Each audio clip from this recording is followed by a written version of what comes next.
just running down the mountain so fast. Now, if you think about how much water you need to knock a person off the feet, you're looking at about 6 inches of water, 15 centimetres.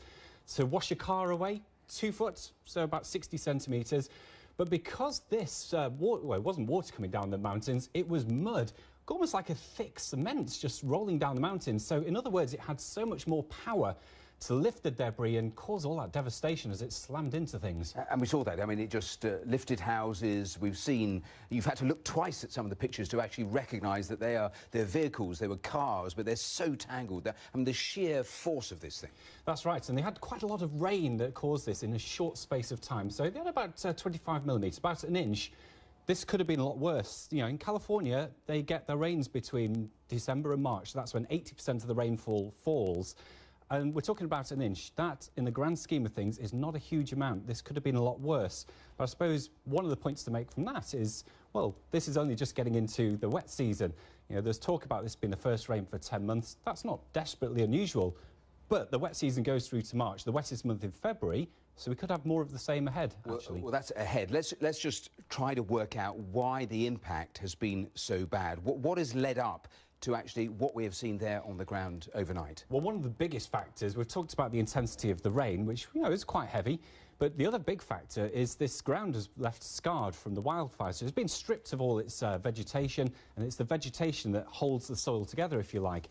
Now, with it not being rained for 10 months as well, that soil gets impacted and hard-baked. So when that heavy rain falls on it, it just washes off so quickly down the mountain, picking up speed, picking up the mud, picking up the debris, and it's the debris and the speed of the flow that just causes all that damage. And those are the wildfires that you're talking about there on the screen. So if I'm right, what you're saying is that if you actually put a map of these wildfires over the scene of these mudslides, you're talking about pretty similar area. They're almost identical areas. You know, these are the up mountain areas that have had all that wildfire scarring.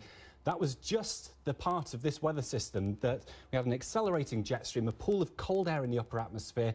Those are the ingredients for rapid development. We had this enormous thunderstorm that just erupted just to the north of Los Angeles, and that's exactly the place that suffered from the wildfires. So it's a combination of factors as to why we've seen the mud flows in this particular area.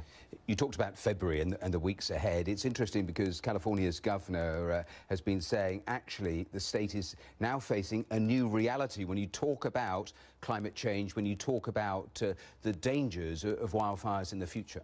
Yes, and one of the things with climate change, some scientists think because the Arctic is warming so much faster than the mid-latitudes of the northern hemisphere and the southern hemisphere, actually, it's the contrast that power the jet stream. So if those temperature contrasts are getting a little bit less, the jet stream gets a little bit more wavy, and we can get weather patterns stuck. Now, the significance of that for California is that we may well get longer, more frequent droughts. So they may well become more frequent. And, of course, it's the droughts that have partly led up to this story with the mud flows, because first droughts, then the wildfires, and then we've had the rain and the mudslides come down. And the governor is even suggesting we might see these wildfires every year, so that, I would assume, makes the danger of something like this ever present. That's right. And I think, as I say, this could have been a lot worse, and it may get a lot worse as well. We have to bear that in mind. Even this year, things could get worse. This wasn't a huge amount of rainfall in the grand scheme of things. Sometimes they get weather fronts that just line up and hit the mountains.